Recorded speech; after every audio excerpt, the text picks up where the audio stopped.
প্রিয় শিক্ষার্থীরা, ইংরেজি সাহিত্যে একজন বিখ্যাত লেখক যার নাম হচ্ছে রুডিয়ার্ড কিপলিং। রুডিয়ার্ড কিপলিং ছিলেন একজন ইংরেজি লেখক এবং তিনি কিন্তু নোবেল প্রাইজ অর্থাৎ নোবেল পুরস্কার পেয়েছেন। আজকে আমি তোমাদের সাথে রুডিয়ার্ড কিপলিংয়ের একটি বিখ্যাত কবিতা যার নাম হচ্ছে দ্য চিলড্রেন্স সং অর্থাৎ শিশুদের গান, এই কবিতাটি নিয়ে আজকে আমি তোমাদের সাথে আলোচনা করব। তাহলে প্রিয় শিক্ষার্থীরা দেখো, কবিতাটির প্রথমেই বলা হয়েছে, প্রথম লাইনে বলা হয়েছে ল্যান্ড অফ আওয়ার বার্থ অর্থাৎ আমাদের জন্মভূমি, উই প্লিডস টু দি, আমরা তোমার কাছে প্রতিজ্ঞা, our love and toil in the years to be, আমাদের ভালোবাসা এবং পরিশ্রম আগামী বছরগুলোতে তোমারই জন্য হবে। তাহলে প্রিয় শিক্ষার্থীরা, কবিতার এই দুই লাইন দিয়ে বোঝানো হয়েছে যে ওহে আমাদের প্রিয় মাতৃভূমি, আমরা তোমার কাছে প্রতিজ্ঞা করতেছি যে আগামী বছরগুলোতে আমাদের যত পরিশ্রম এবং ভালোবাসা এগুলো আমরা তোমাকে দান করব। এরপর দেখো বলা হয়েছে when we are grown and take our place, যখন আমরা বড় হব এবং আমাদের স্থান দখল করব, as man and women of our race, আমাদের জাতির পূর্ণাঙ্গ নারী এবং পুরুষ হিসেবে, অর্থাৎ আমরা যখন আমাদের জাতির পূর্ণাঙ্গ নারী এবং পুরুষ হিসেবে আমাদের স্থান বড় হয়ে দখল করব, তখন তোমার জন্য আমাদের প্রতিজ্ঞাগুলো পূরণ করব। বলা হয়েছে ফাদার্স ইন হেভেন, স্বর্গের পিতা, অর্থাৎ এখানে ফাদার্স ইন হেভেন দিয়ে যীশু খ্রিস্টকে বোঝানো হয়েছে। বলা হয়েছে হু লাভেস্ট অল, অর্থাৎ যে সবাইকে ভালোবাসে। Oh help thy children when they will call, oh তোমার সন্তানদেরকে সহায়তা করো যখন তারা তোমাকে ডাকে। অর্থাৎ এখানে যীশু খ্রিস্ট সম্পর্কে বলা হয়েছে যে স্বর্গের পিতা যীশু খ্রিস্ট যে সবাইকে ভালোবাসে, এবং বলা হয়েছে যে হে যীশু খ্রিস্ট, হে পিতা, তোমার সন্তানেরা যখন তোমাকে ডাকে তখন তুমি তাদের ডাকে। তারপর দেখো বলা হয়েছে that they may build from age to age, যাতে তারা যুগে যুগে গঠন করতে পারে অ্যান আনডিফাইড হেরিটেজ, একটি অকলঙ্ক, একটি পবিত্র উত্তরাধিকার।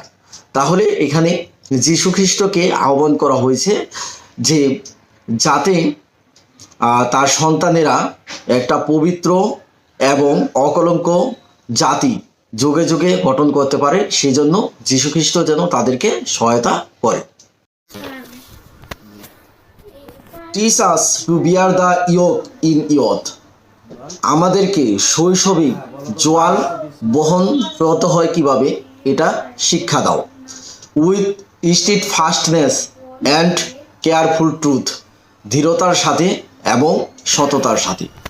তাহলে প্রিয় শিক্ষার্থীরা, এখানে যীশু খ্রিস্টের কাছে অনুরোধ করা হচ্ছে যে কিভাবে ধীরতা এবং সততার সাথে জাতি গঠন করতে হয় বা জাতির দায়িত্ব নিতে হয়, তা যেন যীশু খ্রিস্ট তাদেরকে ছোটবেলা থেকেই শিক্ষা দান করে। দ্যাট ইন আওয়ার টাইম, যাতে আমাদের জীবনে দাই গ্রেস মে গিভ, তোমার করুণা আমাদেরকে দিতে পারে, দ্য ট্রুথ, ওই সত্য, হোয়ার বাই দ্য নেশন লিভ, যেটাকে অবলম্বন করে জাতি বেঁচে থাকতে পারবে। অর্থাৎ যীশু খ্রিস্টকে বলা হয়েছে যে আমাদের জীবন দশায়, আমাদের জীবনকালে তুমি আমাদেরকে এই রকম করুণা দান করো, যেই করুণার মাধ্যমে, যেই সত্যের মাধ্যমে আমাদের জাতি যেন বেঁচে থাকতে পারে। এরপর দেখো প্রিয় শিক্ষার্থীরা, বলা হয়েছে teach us to rule ourselves always, আমাদেরকে শিক্ষা দাও কিভাবে আমরা আমাদেরকে নিয়ন্ত্রণ করব। Controlled and cleanly night and day, তাহলে নিয়মতান্ত্রিকভাবে এবং পরিচ্ছন্নতার সাথে দিনে এবং রাতে।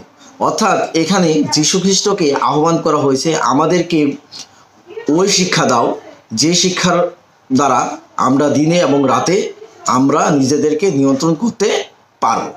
এরপর দেখো বলা হয়েছে দ্যাট উই মে ব্রিং, যাতে আমরা নিয়ে আসতে পারি, ইফ উই অ্যারাইজ, যদি আমরা জেগে উঠি, নো মেমড অ্যান্ড ওর্থলেস স্যাক্রিফাইস, কোনো বিকৃত বা মূল্যহীন আত্মত্যাগ নয়। তাহলে দেখো এখানে বলা হয়েছে যে যীশু খ্রিস্টের কাছে প্রার্থনা করা হয়েছে যে আমরা যদি জেগে উঠি তাহলে আমরা যেন এমন কিছু আত্মত্যাগ নিয়ে আসতে পারি যেটা কোনো বিকৃত বা কোনো মূল্যহীন আত্মত্যাগ নয়। এই জন্য যীশু খ্রিস্টের কাছে সাহায্য বা সহযোগিতা প্রার্থনা করা হয়েছে। That under thee we may possess, যাতে আমরা তোমার অধীনে লাভ করতে পারি, ম্যানস স্ট্রেংথ, মানবীয় শক্তি, টু কমফোর্ট ম্যানস ডিস্ট্রেস, মানুষের দুর্দশা দূর করতে। তাহলে প্রিয় শিক্ষার্থীরা, এই দুইটি লাইন দিয়ে বোঝানো হয়েছে যে শিশুরা যীশু খ্রিস্টের কাছে মানবীয় শক্তি প্রার্থনা করছে, যে শক্তি দ্বারা তারা মানুষের দুর্দশা কষ্ট লাঘব করতে পারবে। Teach us delight in simple things, আমাদেরকে সাধারণ জিনিসের মধ্যে আনন্দ করতে শিখাও। অ্যাট মাথ, এবং আনন্দ করতে শিখাও বা হাসি শিখাও। That had no bitter springs, যে হাসি বা আনন্দ কোনো তিক্ততা থেকে আসে না।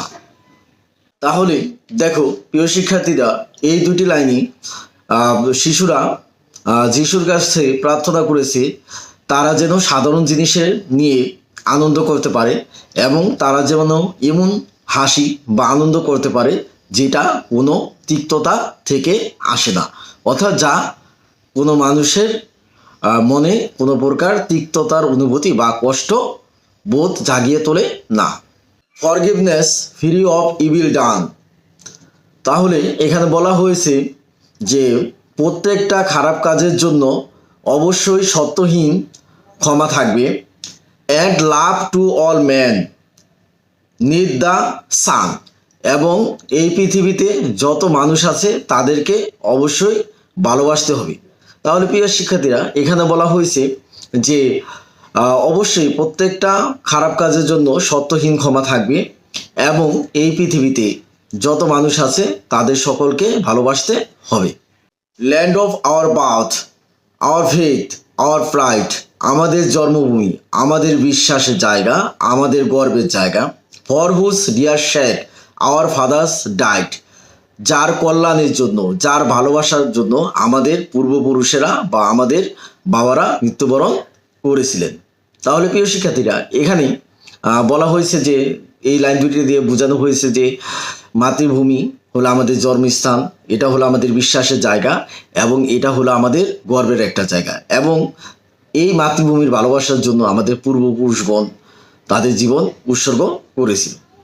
তাহলে দেখো প্রিয় শিক্ষার্থীরা, সর্বশেষে যে দুইটি লাইন আছে এই লাইন দুইটিতে বলা হয়েছে oh motherland we pledge to thee, ওহে মাতৃভূমি আমরা তোমার কাছে অঙ্গীকার করি। Head heart and hand through the years to be, মাথা হাত এবং হৃদয় দিয়ে আগামী বছরগুলোতে আমরা তোমার কল্যাণের জন্য কাজ করব।